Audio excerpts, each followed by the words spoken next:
লাওয়ামা। আর আরেকটা নাফস হচ্ছে নাফসে মুতমাইন্না।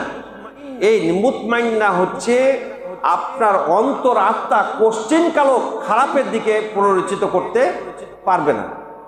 আপনাকে কোটি কোটি টাকা সম্পদ যদি আপনার সামনে দিয়ে দেয়, এই সম্পদ সে গ্রহণ করবে না। কার ভয়ে? আল্লাহর ভয়ে।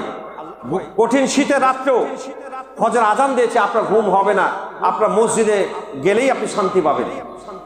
আপনি দিনের দাওয়াত দিচ্ছেন, একামতে দিনের কাজ করছেন, দিন প্রতিষ্ঠার কাজ করছেন, আর ইসলামের শত্রুরা যদি এই কারণে আপনাকে গ্রেফতার করে ফাঁসির মঞ্চে নিয়ে চলে যায়, আজ যদি বলি তুমি এই কাজটা ছেড়ে দাও, একামতে দিনের কাজ ছেড়ে দাও, দিনের এই পথ তুমি ছেড়ে দাও, নিজের অন্তর আত্মা বলবে নয়, আমি ওই ফাঁসির মঞ্চে গ্রহণ করব, কিন্তু আল্লাহকে আমি ছাড়তে পারি। এটা হচ্ছে নাফসে কি মুতমাইন। আসসালামু আলাইকুম ওয়া রাহমাতুল্লাহি ওয়া বারাকাতুহু। আসসালামু আলাইকুম ওয়া রাহমাতুল্লাহি ওয়া বারাকাতুহু। আপনারা ভালো আছেন? সালাম দেওয়া সুন্নাত, উত্তর দেওয়া কি ওয়াজিব। সালাম যেভাবে দিবেন, উত্তর যেটা দিবেন, এটা কালামুল্লাহ শরীফে আল্লাহ তাআলা বলে দিয়েছেন যে তোমাদেরকে যখন সালাম দিবে তখন তার উত্তরটা তার চেয়ে ভালো দিতে হবে। ভালো দিতে না পারলে যতটুকু দেওয়া হয়েছে তার চেয়ে নিচে দেওয়া যাবে না। যেমন আসসালামু আলাইকুম যদি বলি তাহলে বলতে হবে কি ওয়ালাইকুম সালাম ওয়া রাহমাতুল্লাহ। যদি বলি আসসালামু আলাইকুম রাহমাতুল্লাহ তাহলে বলবেন ওয়ালাইকুম সালাম ওয়া রাহমাতুল্লাহি ওয়া বারাকাতুহু, মানে একটু বাড়তি করে বলবেন। তারপরে কোরআন বলছে যে যদি বাড়তি নাও দিতে পারেন, যতটুকু বলেছে আর নিচে দেওয়া যাবে না। কেউ যদি আমাকে আসসালামু আলাইকুম বলে বলতে পারবো ওয়ালাইকুম সালাম, কিন্তু কেউ যদি বলে আসসালামু আলাইকুম রাহমাতুল্লাহ তাহলে বলতে পারবো না যে ওয়ালাইকুম সালাম, অন্তত ওয়ালাইকুম সালাম ওয়া রাহমাতুল্লাহ বলতেই হবে। একটু প্র্যাকটিস করি। আসসালামু আলাইকুম রাহমাতুল্লাহ। আলহামদুলিল্লাহ, আলহামদুলিল্লাহ রাব্বিল আলামিন, আসসালাতু ওয়াসসালামু আলা সাইয়্যিদিল মুরসালিন ওয়া আলা আলিহি ওয়া আসহাবিহি আজমাইন। আউযু বিল্লাহি মিনাশ শাইতানির রাজীম। বিসমিল্লাহির রহমানির রহিম। ফাআম্মা মান তাগা ওয়া আথারাল হায়াতাদ দুনিয়া ফাইন্নাল জাহিমা হিয়াল মা'ওয়া ওয়া আম্মা মান খাফা মাকামা রাব্বিহি ওয়া নাহান নাফসা আনিল হাওয়া ফাইন্নাল জান্নাতা হিয়াল মা'ওয়া। সাদাকাল্লাহুল আযীম। আজকের জুমায় আগত সম্মানিত আজকের উপস্থিত ইমাম সাহেব, সম্মানিত সমবেত মুসল্লিন একরাম, মহান আল্লাহ তাআলার আমরা মস্তক অবনতি চিত্তে কালেমার শুকর আদায় করছি, যিনি আমাদেরকে পরম মেহরবানি করে, দয়া করে, ভালোবেসে পৃথিবীর শ্রেষ্ঠতম জায়গায় মসজিদে আল্লাহ তাআলা আমাদেরকে উপস্থিত করে দিয়েছেন। সে রবের প্রতি আমরা মস্তক অবনতি চিত্তে কালেমাতুল শুকর আদায় করি। আলহামদুলিল্লাহ। রব্বানা লাকাল হামদ হামদান কাসীরান তাইয়িবান মুবারাকান ফীহি ইয়া রাব্বি লাকাল হামদু কামা ইয়ানবাগি লিজালালি ওয়াজহিকা ওয়া আযীমি সুলতানি। আমরা আল্লাহর প্রশংসা গাইলাম এবং সাথে সাথে আমাদের প্রাণপ্রিয় রাসূল, আমাদের দোজাহানের কান্ডারি সাইয়্যিদুল মুরসালিন, যিনি দিন রাত তিনি আমাদের জন্য ভেবেছেন, চিন্তা করেছেন, সত্য সুন্দর পথের দিশা দিয়ে গেছেন, এজন্য তিনি কষ্টও করে গেছেন। পৃথিবীর কোনো আকর্ষণ তাকে আকৃষ্ট করতে পারে নাই। মানবতার জন্য একটি উজ্জ্বল দৃষ্টান্ত, সিরাজাম মুনীরা, যিনি প্রদীপ্ত আলোর মতো উদ্ভাসিত আমাদের কাছে, যিনাকে বলা হয় উসওয়াতুন হাসানা, তিনি উত্তম আদর্শ, যাকে বলা হয় খুলুকুল কোরআন, যাকে বলা হয় খুলুকে আযীম, সেই মহান নবীর প্রতি আমরা ভক্তিভরে দুরূদ এবং সালাম পেশ করি। সবাই বলি সাল্লাল্লাহু আলাইহি ওয়াসাল্লাম। সম্মানিত হাজিরিন, আমি একটি ছোট্ট আয়াতের অংশ তেলাওয়াত করেছি। আল্লাহ বলতেছেন ফাআম্মা মান তাগা ওয়া আথারাল হায়াতাদ দুনিয়া, যে ব্যক্তি সীমা লঙ্ঘন করেছে এবং পৃথিবীকে যারা প্রাধান্য দিয়েছে আখিরাতের তুলনায়, তাদের ঠিকানা হচ্ছে জাহান্নাম। আবার ওয়া আম্মা মান খাফা মাকাম রাব্বিহি, যে ব্যক্তি রবের কাছে দাঁড়াতে হবে কিয়ামতের দিন, এই ভয়ে যারা প্রকম্পিত থাকে এবং ওয়ান্নাহানিন নাফসা আনিল হাওয়া, নিজের নাফসকে যারা নিয়ন্ত্রণ করে চলে বলগাহীনভাবে, নিজের ইচ্ছা অনুযায়ী নিজের জীবনকে যারা চালায় না, আল্লাহ এবং তার রাসূলের নির্ধারিত পথ এবং পন্থাকে যারা গ্রহণ করেছে এবং নিজের আত্মাকে যারা নিয়ন্ত্রণ করেছে, এজন্য আল্লাহ বলছে তাদের ঠিকানা হচ্ছে জান্নাত। জান্নাত এবং জাহান্নাম এবং জান্নাতীদের কোয়ালিটি আল্লাহ তাআলা বলে দিয়েছেন এখানে। দুটি বিষয়, জাহান্নামীদের গুণ আর দুটি বিষয় হচ্ছে জান্নাতীদের গুণ।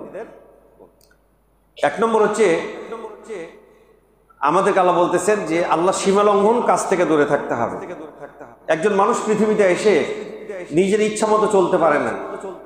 চলতে পারবে, আপনি চলছেও আমাদের সমাজে, ক্যাসিনো চালায়, মদ খায়, গাঁজা খায়, হেরোইন খায়, আফিম খায়, মানুষের প্রতি মানুষ জুলুম করে, পরের টাকা লুণ্ঠন করে, লুটপাট করে, দুর্নীতি করে, হাজার কোটি টাকার মালিক হওয়ার পরও তার নেশা থামে না। কেন করে?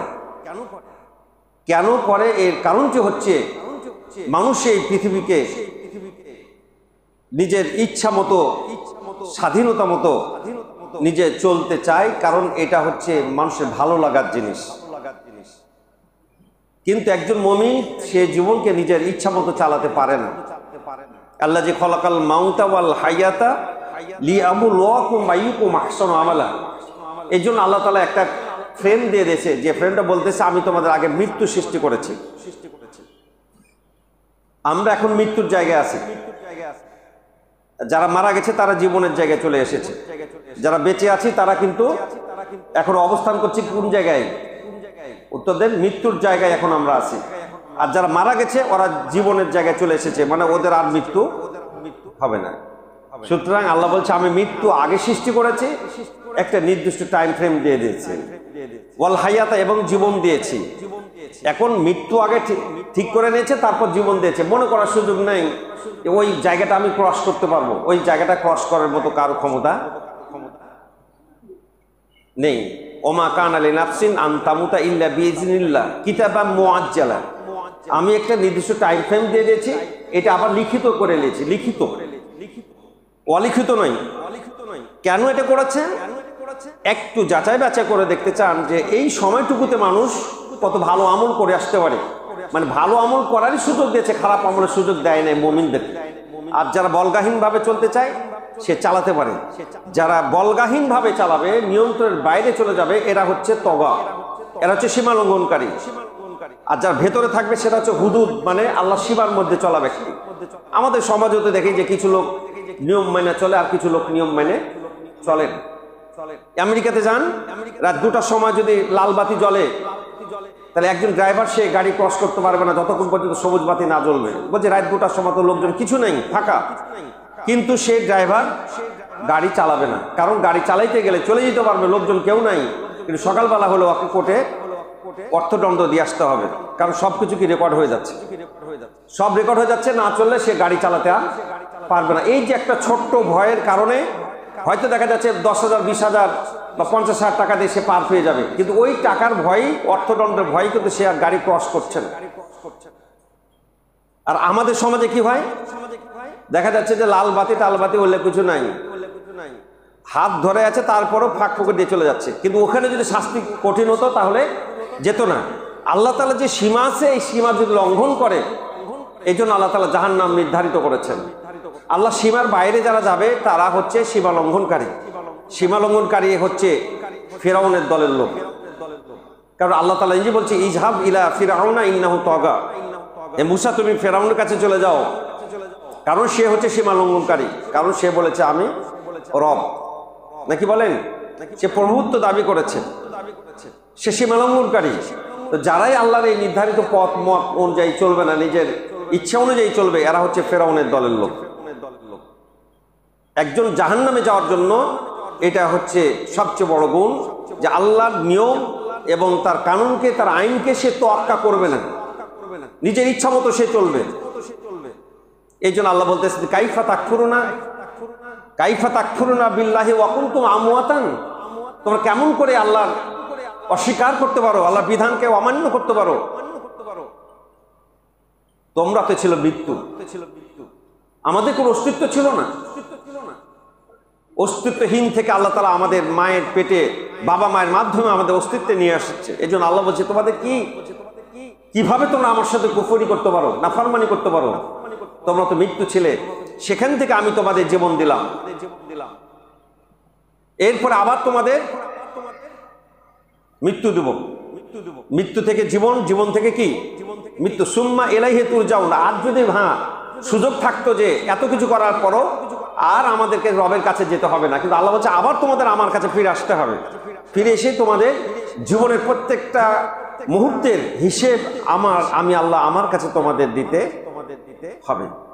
এই জন্য আল্লাহ বলছে আম হাসিবাল্লাযিনা ইয়ামালুনা সাইয়্যাতা আন ইয়াসবিকুনা সাআ মা ইয়াহকুমুন। তোমরা কি ধারণা করে নিয়েছো, হিসাব করে নিয়েছো যে তোমরা যা ইচ্ছে তাই করবে, খারাপ আমল করবে, নিজের বিবেকের মনে যা চাইবে সেটা করবে। মনে চাইলো যে আজকে এখান থেকে 5 কোটি টাকা আসার কথা, বাস একটা সাইন দিয়ে আমি তুলে নিলাম। ওখান থেকে আমি 2 লক্ষ টাকা পাওয়ার কথা, ওখানে সাইন দিয়ে তুললে খালি সিগনেচার দিলে আমার টাকা চলে আসে। তুমি এইগুলো সব কিছু করবে আর মনে করবে যে কিছু দান দক্ষিণা করবো, হজ করবো, উমরা করবো, মসজিদ মাদ্রাসা কিছু দিয়া মোটামুটি দিয়ে আমি আল্লাহর কাছে পার হয়ে যাবো। আল্লাহ বলতেছে আইয়াসবিকুনা সাআ মা ইয়াহকুমুন। তোমাদের এই সমস্ত মন্দ চিন্তাগুলো অত্যন্ত নিন্দনীয়। তোমাদের এই হিসেবটা, তোমাদের এই চিন্তাটা হচ্ছে অত্যন্ত খারাপ একটা চিন্তা। আইয়াসবিকুনা সাআ মা ইয়াহকুমুন। তোমাদের এই সিদ্ধান্তগুলো হচ্ছে অত্যন্ত মন্দ সিদ্ধান্ত। আমাদের সমাজে আমাদের একজন বলছেন যে বাবা উঁচা লম্বা মানুষ আছে, শক্তিশালী আছি, যাই করি না কেন রবে কিয়ামতের দিন যখন হইবে, হাসর নাসর হইবে, টপকে চলে যাবো, শক্তি টক্তি ভালো আছে। এটা আরেকটা হচ্ছে সীমা লঙ্ঘনকারী কথা, নাকি বলেন? সম্ভব আছে? আবার এই দুনিয়াতে যদি আমার পথ মত, আমার আদর্শ যদি আমার ইচ্ছা মতো আমি গ্রহণ করি, যাদের সাথে আছে মদ, যাদের সাথে জেনা, যাদের সাথে আছে বদমাইশি, যাদের মধ্যে আছে লুণ্ঠন, ধর্ষণ, চাঁদাবাজি, মাস্তানি, মানুষের প্রতি মানুষের জুলুম, এই কাতারে যদি আমার জীবনকে অতিবাহিত করি আর মনে করবেন যে আমি সেদিন কাতার পাল্টে নেব, এই কাতার পাল্টে নেওয়ার কোনো সুযোগ সেদিন নেই। কারণ কালামুল্লাহ শরীফ আল্লাহ বলতেছেন যে ইয়াউমা নাদউ কুল্লু উনাসিম বিইমামিহিম। প্রত্যেকটা মানুষকে কিয়ামতের দিন তার নেতা সহ ডাকবে। নেতা সহ, আপনি কোন নেতার আদর্শ পালন করেছেন, কোন নেতাকে গ্রহণ করেছেন? আমাদের সমাজে আমরা নেতা গ্রহণ করি অমুকের আদর্শ, অমুকের আদর্শ, মানব রচিত কোনো আদর্শের দিকে মানুষকে যদি কেউ ডাকে, তাহলে আল্লাহ তাআলা হচ্ছে ওমা ইয়াবতাগি গায়রাল ইসলামা দীনা ফালা ইকবালা মিনহু ওয়া হুয়া ফিল আখিরাতি মিনাল খাসিরিন। আল্লাহর আদর্শ ছাড়া অন্য কোনো আদর্শের দিকে যদি মানুষ কেউ আহ্বান করে, তাহলে আল্লাহ তাআলা বলছে তার জীবনের কোনো আমল আমি গ্রহণ করব না। এটা কে বলেছেন? আল্লাহ বলছে। তো আমি যদি আমার আদর্শ যদি নিজের ইচ্ছা মতো আদর্শ গ্রহণ করে থাকে, যদি সেই আদর্শের পিছনে দুনিয়াতে ছুটি, আর সেদিন যদি মনে করে যে দল পাল্টাই দেবো, আমার লাইন পাল্টে দেবো, এই লাইন পাল্টানোর কোনো সুযোগ নেই। যে নেতার আদর্শ দুনিয়া জীবনে গ্রহণ করেছেন ওই নেতাকে আগে দিবেন। কোরআন বলছে ইয়াউমা নাদউ কুল্লু উনাসিম বিইমামিহিম, প্রত্যেকটা মানুষকে তার নেতা সহ ডাকবে। তুমি যে নেতার আদর্শ পালন করেছে নেতাকে আগে রাখা হবে। তারপরে কোটি কোটি মানুষ তার অনুসারী ছিল, ওই অনুসারীদেরকে ওই নেতার পিছু সামনে দিয়ে নিয়ে যাবে। নেতা যদি গাঁজাখোর, মদখোর, ঘুষখোর, লুণ্ঠনকারী, ধর্ষণকারী, যদি চাঁদাবাজি, মাস্তানি করে থাকে দুনিয়া জীবনে, মানুষের যদি জুলুম করে থাকে, ওই নেতার অনুসরণ করে থাকে, বেনামাজি নেতার অনুসরণ করে থাকে, অবশ্যই নেতার পিছনে ছুটে যে একবারে সর্বশেষ জাহান্নামে তার ঠিকানা হবে। সুতরাং আমাদের মনে করার সুযোগ নেই যে আমি ইচ্ছা মতো আমি চলবো না। আপনি কোন নেতাকে মানবেন, সে নেতার আদর্শকে আপনাকে গ্রহণ করতে হবে, সে নেতার আদর্শ চলতে হবে। আর নাসু আলা দীনি মুলুকিহিম, মানুষ তার নেতার অনুসারী হয়।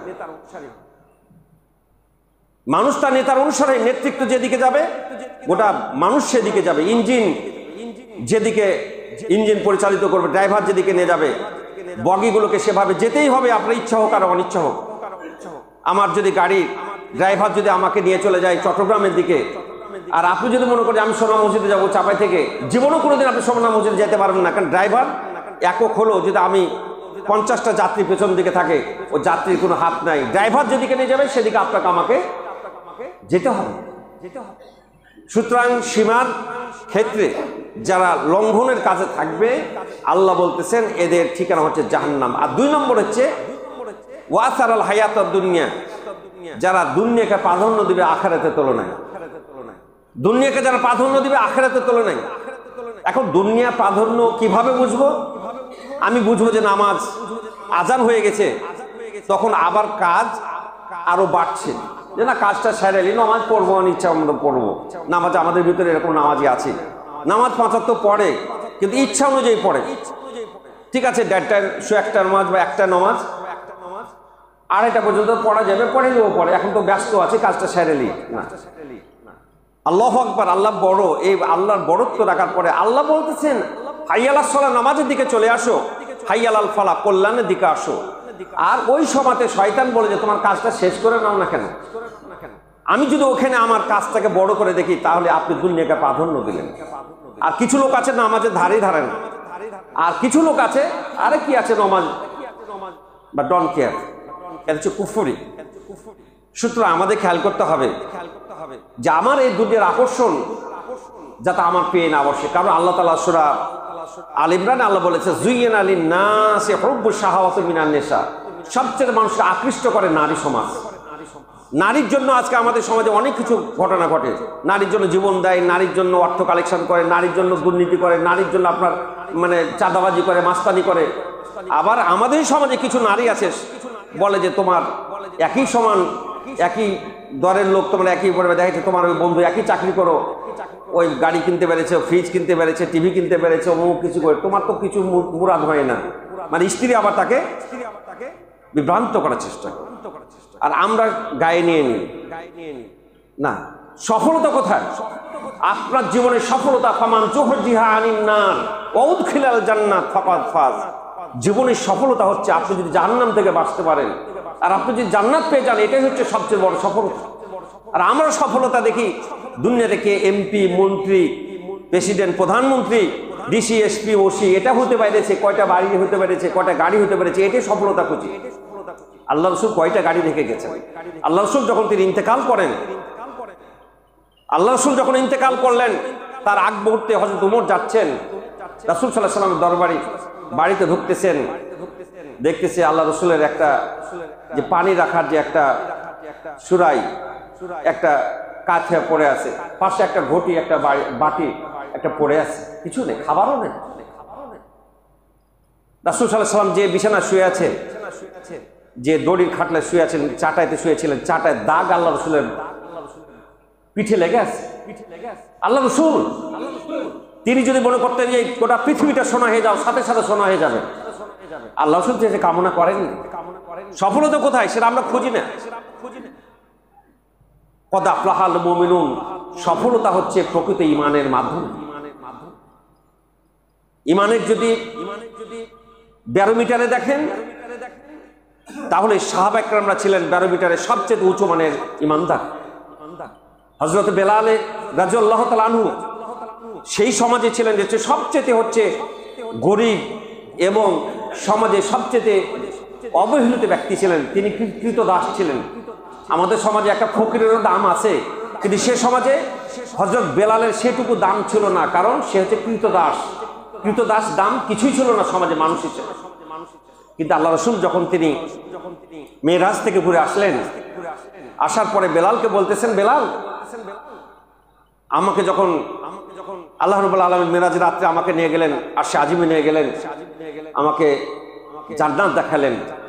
জান্নাতে যখন আমি উঠতেছি সিঁড়িতে, তখন আমার সামনে দিয়ে দেখছি বেলাল তুমি আমার সামনে দিয়ে হেঁটে তুমি জান্নাতে চলে যাচ্ছ। কখন বলছেন? যখন হযরত বেলালের পেটে খাবার নেই। কখন বলতেছেন? যখন হযরত বেলালের জামা নেই, তার জামা কয়েকটা তালি। বেলালকে বলছেন, বেলাল তুমি কি খেয়েছো?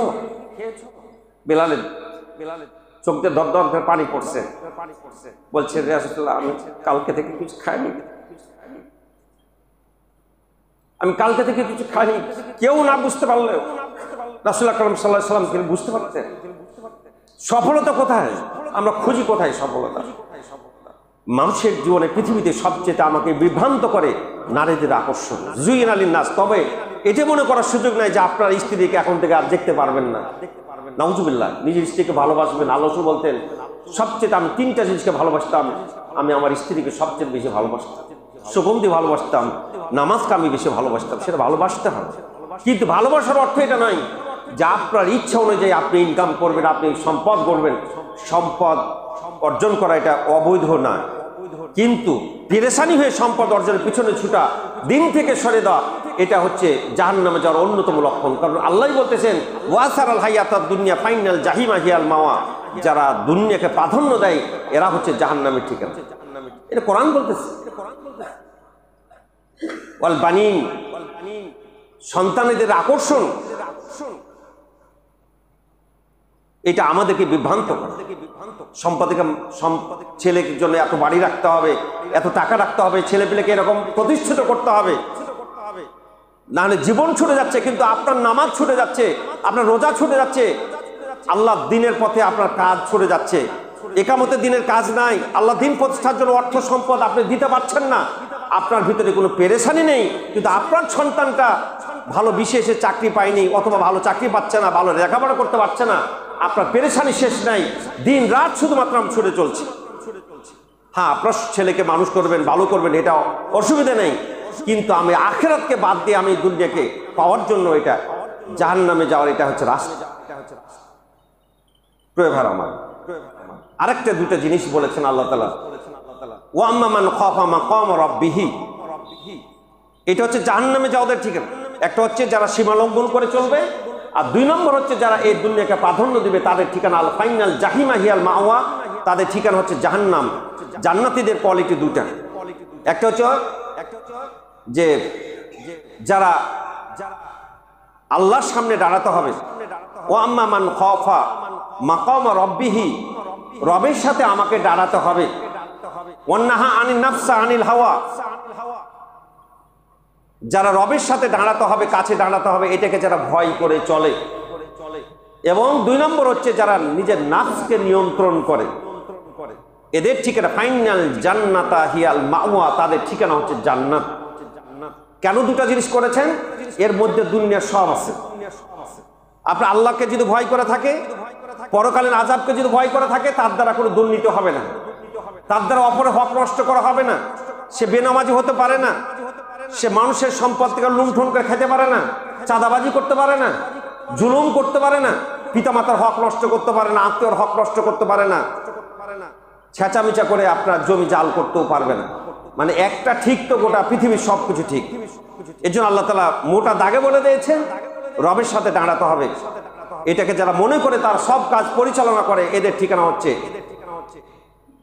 জান্নাত। কারণ সেদিন আপনার প্রত্যেকটা আমলকে সেদিন হাজির করা হবে, প্রত্যেকটা আমলকে সেদিন হাজির করা হবে। আমার অজান্তে, আমার স্ত্রীর অজান্তে, আমার বাবা মায়ের অনুপস্থিতিতে, পৃথিবীর সমস্ত চক্ষুকে ফাঁকি দিয়ে আমি ছোট্ট একটা জিনিস কাজ করেছিলাম, আল্লাহ তাআলা বলতেছে সেটা আমি রেকর্ড করে রেখেছি। সেদিন যখন মানুষ সে রেকর্ড পেয়ে যাবে, তখন সেদিন আফসোস করবে, বলবে মালি হাজাল কিতাব, আশ্চর্য একটা রেকর্ড বুক আমি পেয়ে গেলাম।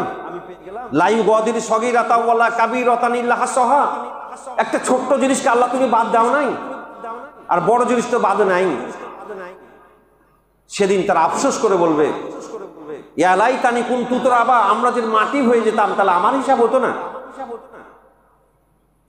কিন্তু সেদিন কি এই সুযোগ আছে?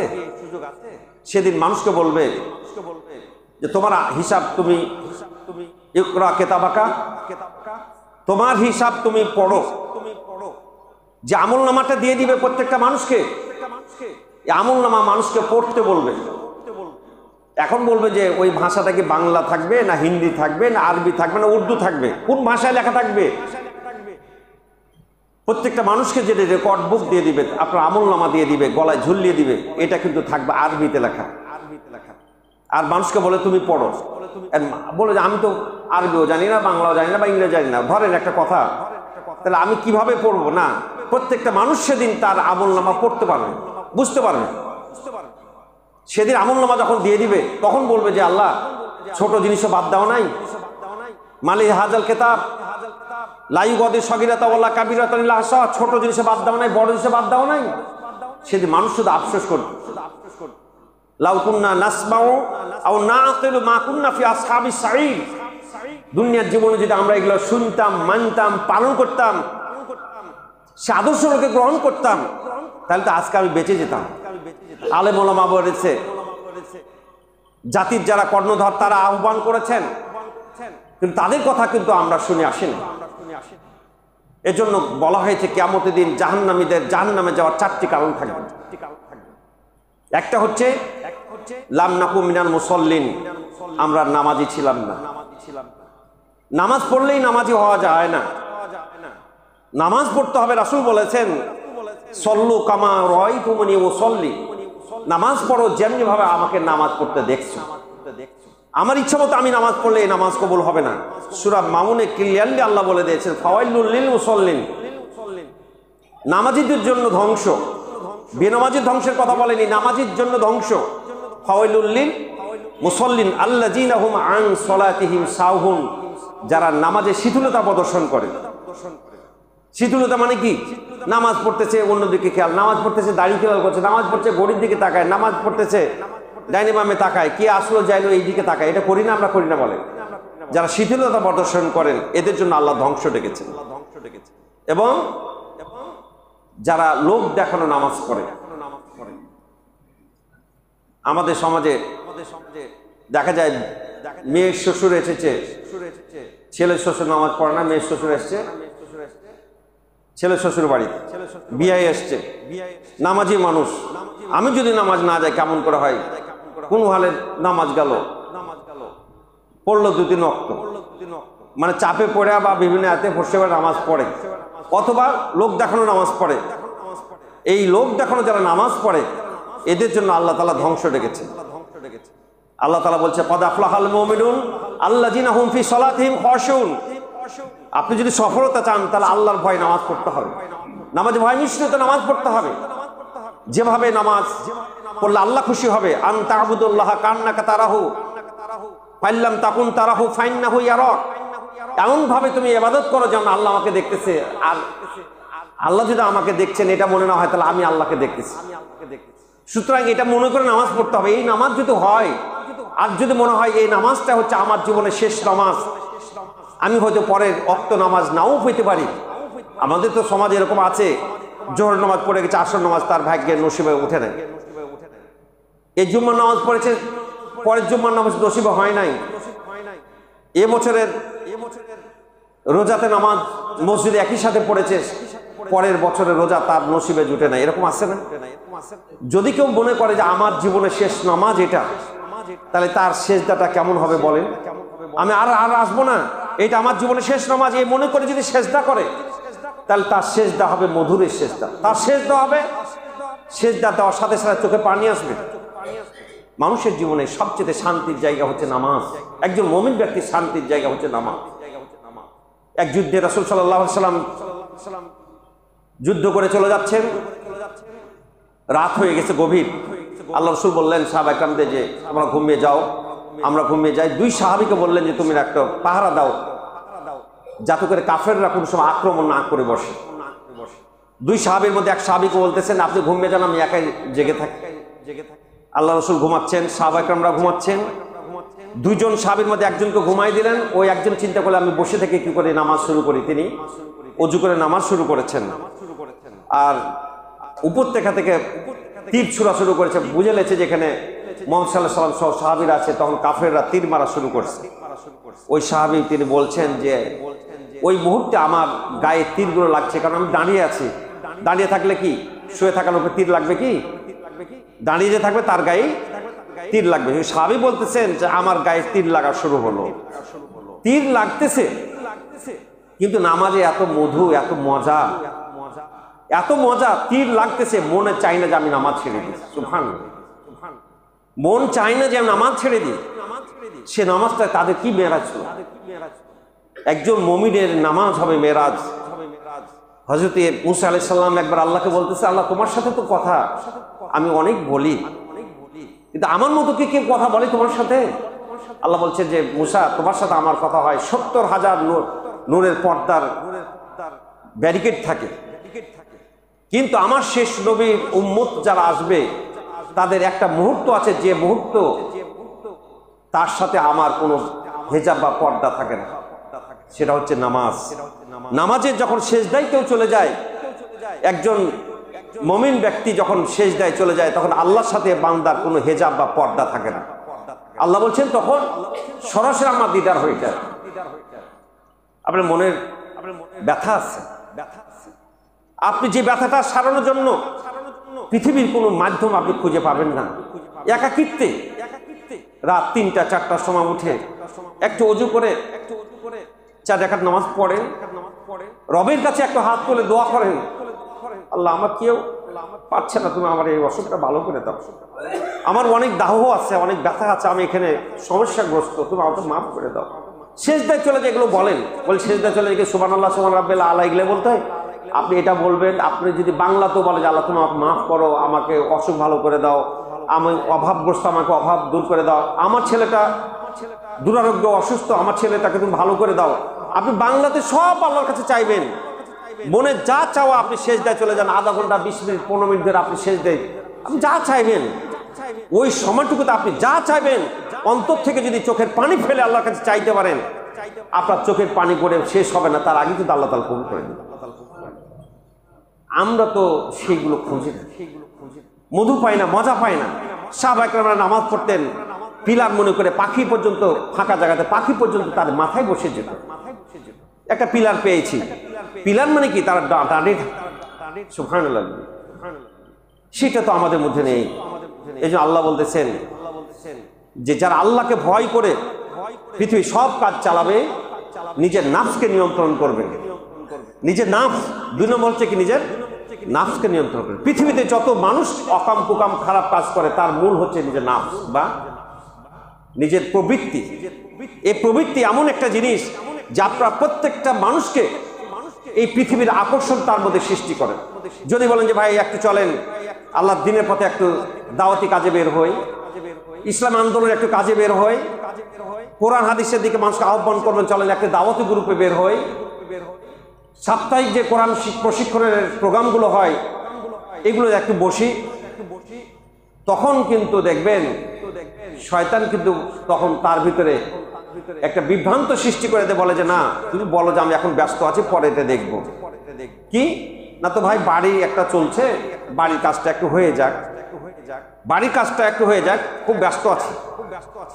আপনি যে বাড়িটা করতেছেন, বাড়ি যে ভোগ করতে পারবেন এই নিশ্চয়তা কিছু নেই, কিন্তু আপনি যে মৃত্যুবরণ করবেন এটা নিশ্চিত আছে।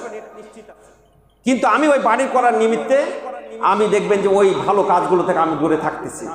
হ্যাঁ, এই বলে টলে কোনো হলে আপনি বাড়িটা হলো, বাড়িটা হয়ে গেল, তখন বলছি এত সুন্দর বাড়ি হলো, তুমি একটা ব্যবসা শুরু করো, না হলে এত ঝাঁকঝিক বাড়ি রাখতে পারবে না, একটা ব্যবসা শুরু করো। তখন বলে, যদি বলে যে ভাই এখন তো বাড়ি হয়ে গেছে, চলে এই কাজ, একামতের দিনের কাজে একটু সময় দেন, দিনে দাওয়াতে একটু সময় দেন, তখন বলে যে ভাই একটা ব্যবসাতে, ছোটখাটো একটা ব্যবসাতে লেগে গেছি, একটা ব্যবসাটা একটু দাঁড় করিয়ে দিই।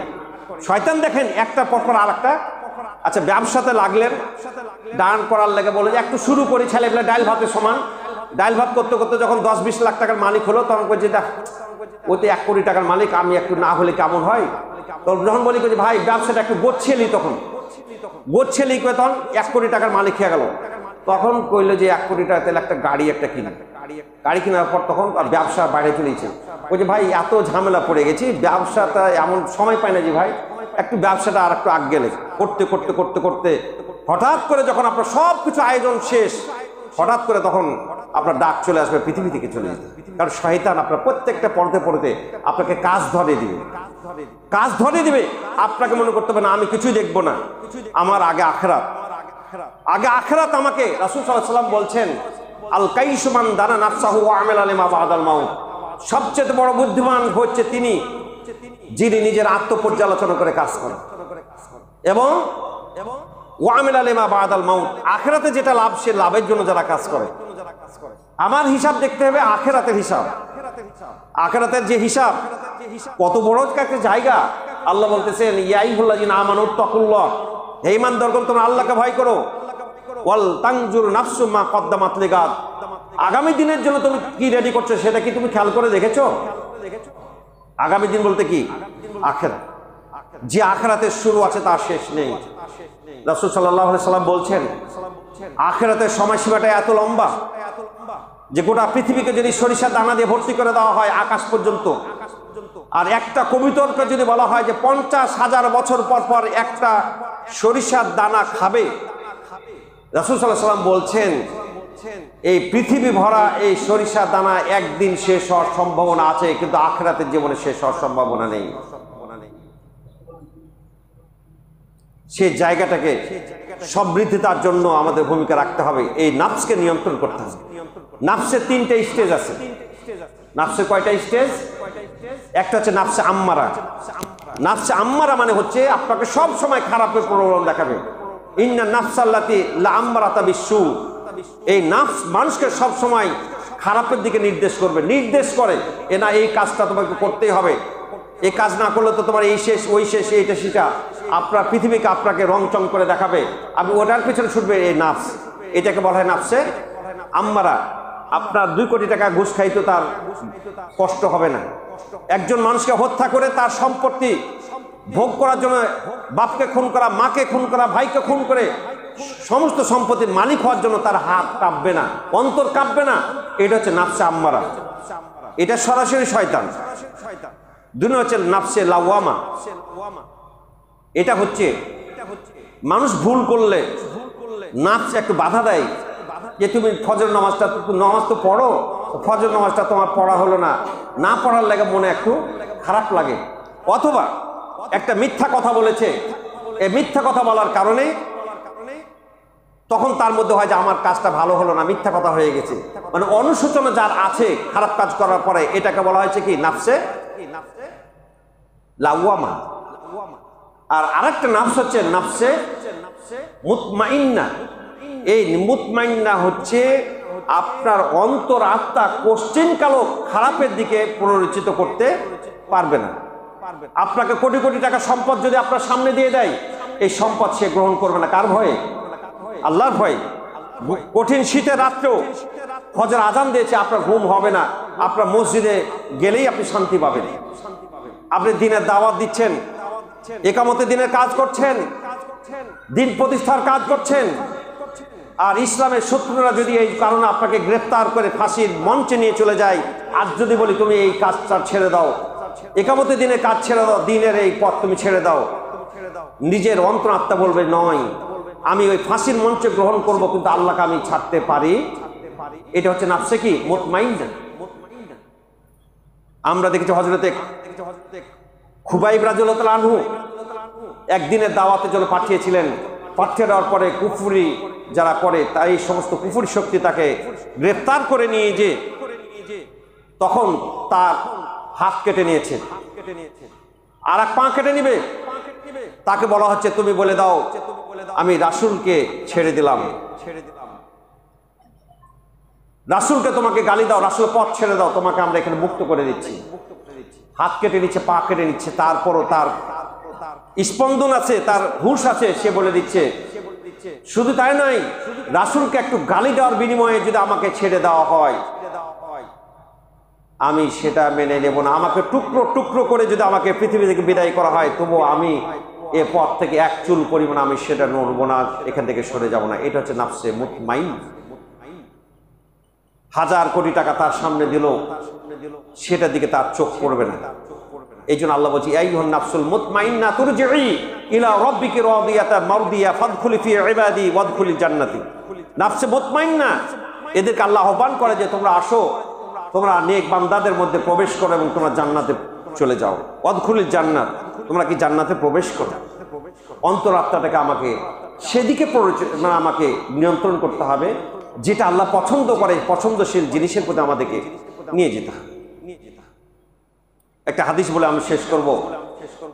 আন আবি হুরায়রা রাদিয়াল্লাহু তাআলা আনহু قال قال رسول الله صلى الله عليه وسلم سبعة يظلهم الله في ظله يوم لا ظل إلا ظله ইমামুন আদল।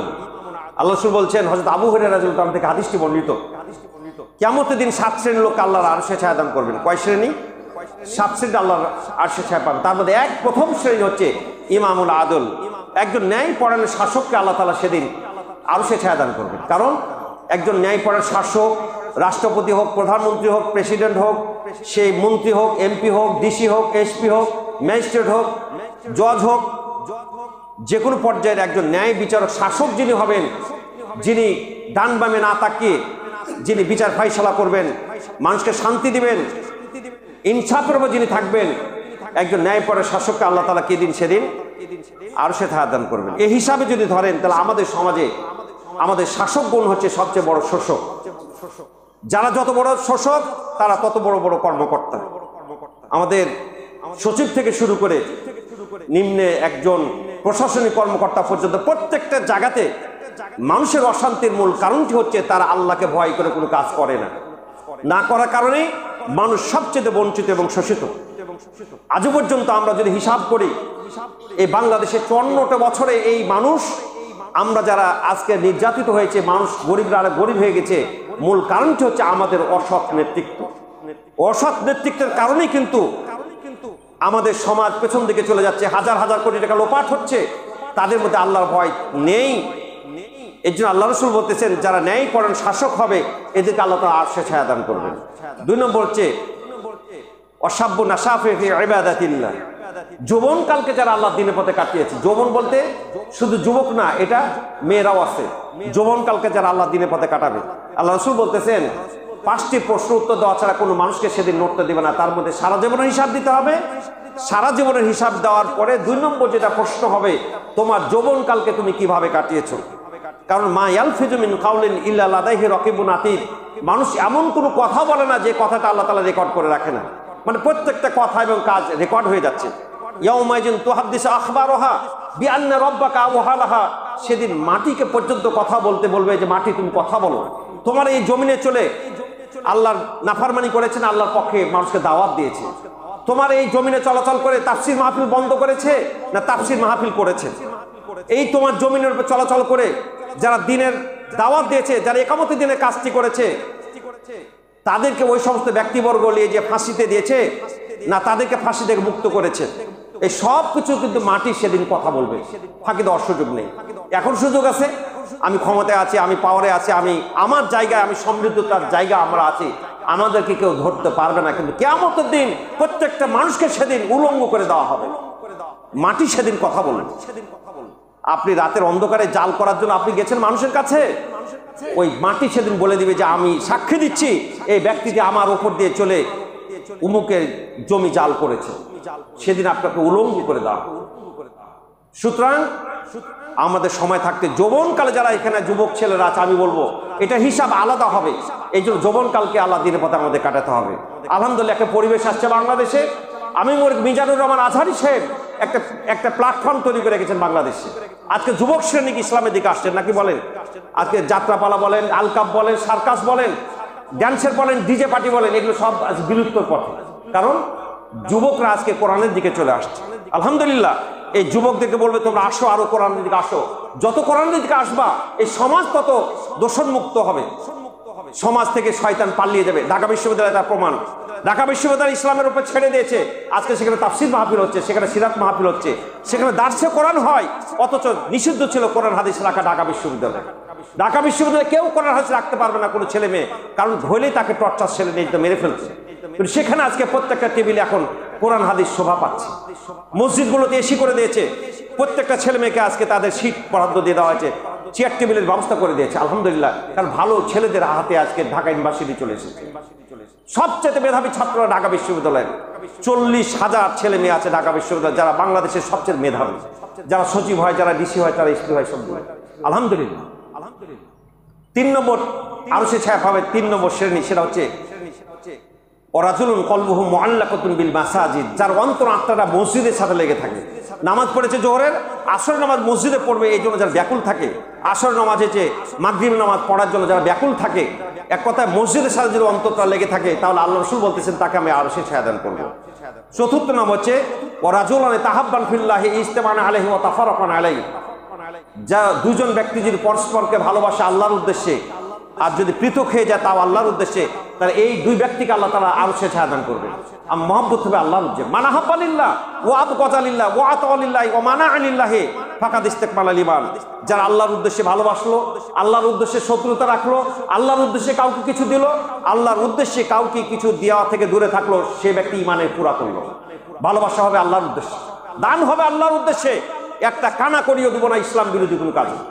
এই সিদ্ধান্ত নিতে হবে। যারা এটা করতে পারবে আল্লাহ রাসূল বলতেছে তাকে জান্নাতে আমি আরশে ছায়া দান করব সেদিন কিয়ামতের দিন। এই জন্য রাসূল সাল্লাল্লাহু আলাইহি ওয়াসাল্লাম বলছেন আল মারউ আলা দীনি খালিলি ফালিয়ানজুর আহাদুকুম মা ইউখালিল। মানুষ তার বন্ধুর অনুসারী হয়, সেজন্য খেয়াল করে কাকে সাথী হিসেবে গ্রহণ করবে, বন্ধু হিসেবে। মদখোর, গাঁজাখোর, যারা সন্ত্রাস করে বেড়ায় এদেরকে কেউ বন্ধু রূপে যদি গ্রহণ করে তাহলে তার বারাত খারাপ। বন্ধু গ্রহণ করতে হবে ভালোটাকে। রাসূল সাল্লাল্লাহু আলাইহি ওয়াসাল্লাম বলেছেন তুমি যদি একজন আতরের দোকানে যাও তাহলে তুমি সুঘ্রাণ পাবে, আর তুমি যদি কামারের দোকান থেকে বেরিয়ে আসো তোমার শরীর থেকে ময়লা দুর্গন্ধ বের হবে। সুতরাং আমাকে গ্রহণ করতে হবে ভালোটাকে, ভালো সাথী গ্রহণ করতে হবে। ভালো সাথী যদি গ্রহণ করে থাকেন এই সাথীকে আল্লাহ তাআলা কিয়ামতের দিন বলছে আমি আরশে ছায়া দান করবো। পঞ্চম নম্বর, সময় শেষে, আচ্ছা 3 মিনিটের মধ্যে শেষ করে দেবো। পঞ্চম নম্বর সেটা হচ্ছে ওয়ারাজুলুন দাওয়াত ইমরাতুন আও মানসুবিন ফাকালা ইন্নী আখাফুল্লাহ। একজন ব্যক্তিকে যদি কোনো সুন্দরী, তরুণী, রমণী এবং সম্ভ্রান্ত পরিবারের মহিলা যদি বলে যে তুমি আসো আমার সাথে, আর সে লোকটি যদি বলতে পারে ইন্নী আখাফুল্লাহ, আমি আল্লাহকে ভয় করি, আল্লাহ রাসূল বলছে তাকে আমি আরশে ছায়া দান করব।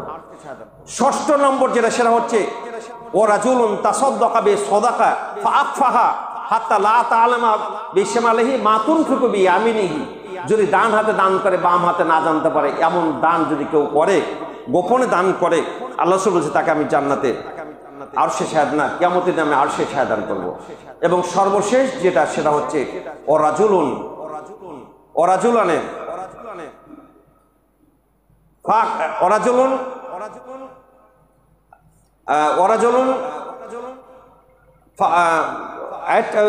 এটা হচ্ছে যে ব্যক্তিতে আল্লাহর উদ্দেশ্যে যার চোখে পানি আসে, হাফাজাত আইনা, যার আল্লাহর ভয়ে যার চোখে পানি আসে, এরকম ব্যক্তি আসে না আমাদের সমাজে?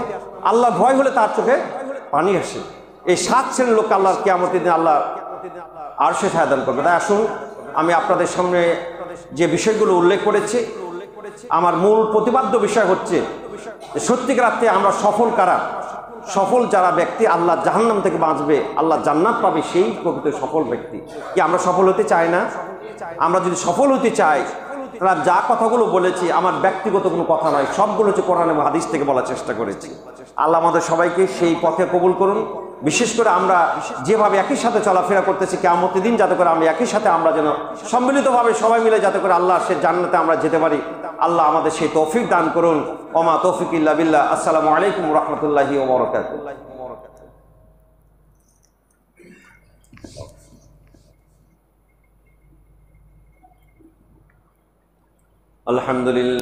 আলহামদুলিল্লাহ নাহমাদুহু ওয়া নাস্তাঈনুহু ওয়া নাস্তাগফিরুহু ওয়া নাউযু বিল্লাহি মিন শুরুরি আনফুসিনা ওয়া মিন সাইয়্যাতি আ'মালিনা। মান ইয়াহদিল্লাহু ফালা মুদিল্লা লাহু ওয়া মান ইউদ্লিলহু ফালা হাদিয়া লাহু। ওয়া নাশহাদু আন লা ইলাহা ইল্লাল্লাহু ওয়াহদাহু লা শারীকা লাহু ونشهد أن سيدنا وحبيبنا ومولانا محمدا عبده ورسوله الذي أرسله بالحق بشيرا ونذيرا وداعيا إلى الله بإذنه وسراجا منيرا. وقد قال الله تعالى في كلامه المجيد وفرقانه الحميد: أعوذ بالله من الشيطان الرجيم. بسم الله الرحمن الرحيم.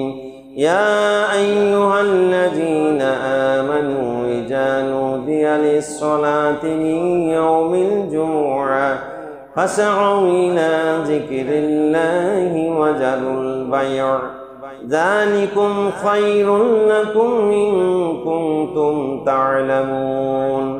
فإذا قضيت الصلاة فانتشروا في الأرض وابتغوا من فضل الله واذكروا الله كثيرا لعلكم تفلحون. وإذا رأوا تجارة أو لهوا انفضوا إليها وتركوك قائما. قل ما عند الله خير من اللهو ومن التجارة والله خير الرازقين. اللهم صل على محمد وعلى آل محمد كما صليت على إبراهيم وعلى آل إبراهيم إنك حميد مجيد اللهم بارك على محمد وعلى آل محمد كما باركت على إبراهيم وعلى آل إبراهيم إنك حميد مجيد عباد الله رحمكم الله إن الله يأمر بالعدل والإحسان وإيتاء ذي القربى وينهى عن الفحشاء والمنكر والبغي يعظكم لعلكم تذكرون فاذكروني أذكركم واشكروني ولا تكفرون قوموا للصلاة